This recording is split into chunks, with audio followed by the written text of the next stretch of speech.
And then this is another part. Bobby drove someone's car we had taken, which the way I learned to drive was I stole cars. And that just didn't seem like a big thing. We always gave them back. It was driver's ed the way we thought. Bobby drove someone's car we'd taken. Familiar neighborhoods jostled by or passed. Every particle of my visual field was suffused with that bright, wet pointillism I would get in the first years of drinking, the buzz that makes even a featureless landscape something glitteringly meaningful. We had played on these streets. On Kinloch and other streets this time of year, we used to collect the discarded Christmas trees and mound them against both lanes, then set them on fire as a car came. The best was to do it just over a hill or one of those gravel, potholed streets by the park so that the driver couldn't see it coming. In the country, especially in the forests of Oregon and the like, you get warned with a sign that reads, limited sight distance. But in the city, there were no signs of that sort. You're supposed to know. You can't plan. A brother I knew who had just kicked a crack habit said the troubles just bum rushed me. And that was exactly how I felt now, like everything was happening too fast. Between his legs in the seat, Bobby held his Strohs, the hometown Detroit brew. From the Detroit River, carp to you. Bobby didn't drink, but this was special, so he was trying. I was hoping to get him to talk. I had become a public nuisance to my friends, broaching unpopular topics. I was no longer welcome to Billy's house. You don't care, do you? I asked him. Not me. Not Bobby Fritz, big shot.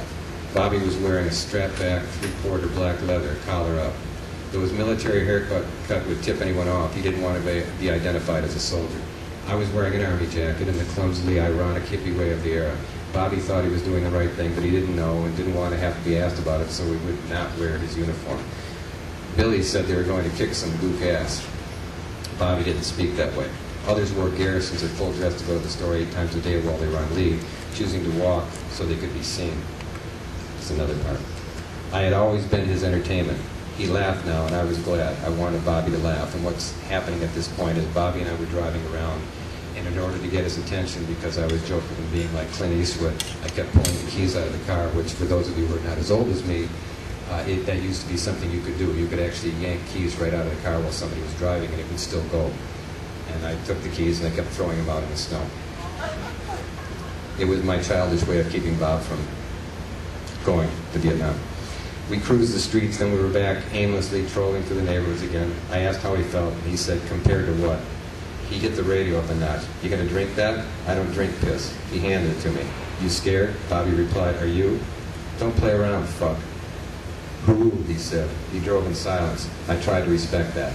Then I said, why can't you be serious about this? Why do you want to be?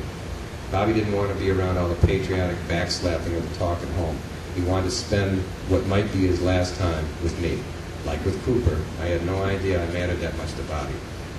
Our days as kids were over now, I knew, even drunk like this. He pointed at the pool joint we passed, and his eyebrows went up, asking the question, did I want to play? You might get killed, yeah? But no big thing? He shrugged. Do you say so?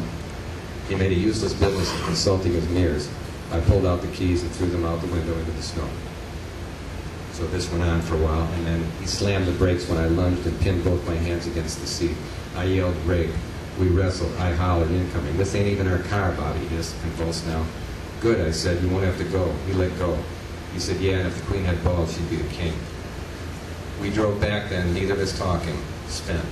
I only said one thing about how he was going to miss out on a lot of fun. The girls. Like I would have any idea. But Bobby didn't have a choice. None of them did.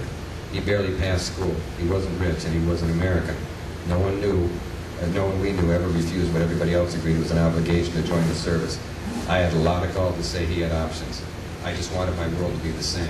I wanted to play football in the street, and I wanted to hang out in Fenkell, and I wanted my friend to be safe, but I meant me. I wanted to be whole. Bobby and the other guys, they were not unaware of the great heroic aura answering the call of the nation lent them. It was an adult thing to do. Later on, Cooper and I, I'm just summarizing this, but Cooper and I had a conversation one night. Cooper had a motorcycle that had no brakes. The way he stopped was we would take turns riding behind him, and we would drag our feet. Or he would downshift. And we were sitting one night, and he just missed getting hit, and he started talking, and he asked me if I would take him to church, which was weird. And I said, sure, which occurred to me then, maybe I should go to church. And that passed. And 4 days later, Cooper was killed on a motorcycle. I had to go, I was pretty distraught. I went out to the police department, nearly got arrested, but I hopped their fence and I got, his motorcycle was all twisted. It was a mess. And his loafers that he'd been dragging his feet with, and his heels were almost completely worn down, were sitting by the bike. I grabbed the shoes. I took the shoes to his mother. She held them. She told about Cooper getting so drunk he'd come home and locked himself in the bathroom accidentally and awoke the house, bashing at the door, thinking he was at the front door without a key. It was Cooper. We had heard the story before and we laughed. She spread her long house dress demurely over the clubbed, footed leg, its shoe tied tight against her wooden-looking short leg. She set Cooper's shoes down there. So then there was the funeral. And at the funeral, we were all kind of hanging out. Everybody was feeling terrible. And then a car pulled up. When the unfamiliar, all these guys are in Vietnam now. When the unfamiliar car opened, the first thing visible from the porch was his hair. Burnished, sun-shocked, sandy color, burnished a sun-shocked, sandy color. It made him look like a surfer. At first, maybe because they didn't recognize him, a lot of people went back to their conversations. His face was lobster cooked and he had to use a cane, but bore himself with his hallmark squared shoulders and his proud chin. 2 medals over a single bar pocket decoration on his press shirt, a sergeant's stripes, and the first tie I'd ever seen Billy wear. His eyes had become translucent discs, sun-bleached and evaporated. He found me with them and started up the steps with the aid of his mother. This is Billy Farwell, and we were not fond of each other. He didn't like me being in the gang, so we fought a bit. He had lost weight, too, had the hell kicked out of him, but now people were stirring on the porch and recognized him. They moved closer to the steps. Odd, given our years of antagonism toward one another, but he was looking for me. I could feel my hair, my politics, showing. He might face me and say in front of everyone assembled that I and people like me were somehow to blame for everything he had suffered, maybe even for Cooper. I was quivering now, but with rage too, because I had lost Cooper, and I was a man, and I was not my brother's little brother who had by that fact alone been permitted to join the gang, and I knew I was right about Vietnam. Billy's manner in that drear and hard afternoon wet suggested the mournful fragility of an asylum patient. Then, too, Cooper's death had been a shock for all of us. Billy, people said, hey now, where they had you? Good to see you. Hey man, how you doing? Billy, man, you out? Nodding pridefully at him, patting his shoulders. Good to see you're all right, said one of the fathers. Not a very good situation over there. Dear God, I didn't do it, did I? Bev, did I leave a page over there? Can you...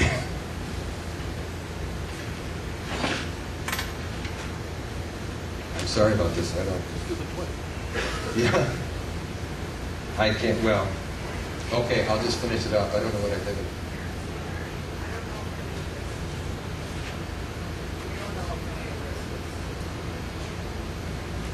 Yes. Okay. If they let us fight it the right way, we could win and get out of there, said another, hoping for Billy's agreement. But Billy excused himself and he started over to me. Billy came to me, then he held out his hand. I didn't react at first. Then I took it. We shook. I had never up to that point shook hands with a contemporary that way. It seemed phony. I had trouble composing my face. I was still braced for a setup. That flatness in his eyes, close to me, the hoarse enunciation so unlike his voice, like a man startled awake who would never sleep again. Billy said it. There, on the porch, to me. Something he'd received on good authority. And he knew the exact day. He looked less numbed and drained of his very spirit for all the world like he would never feel again, which I supposed in his position was necessary. As much as anything, I was struck by the hideous coincidence that it happened the same day, within hours of the moment Cooper had gone. Bobby was dead.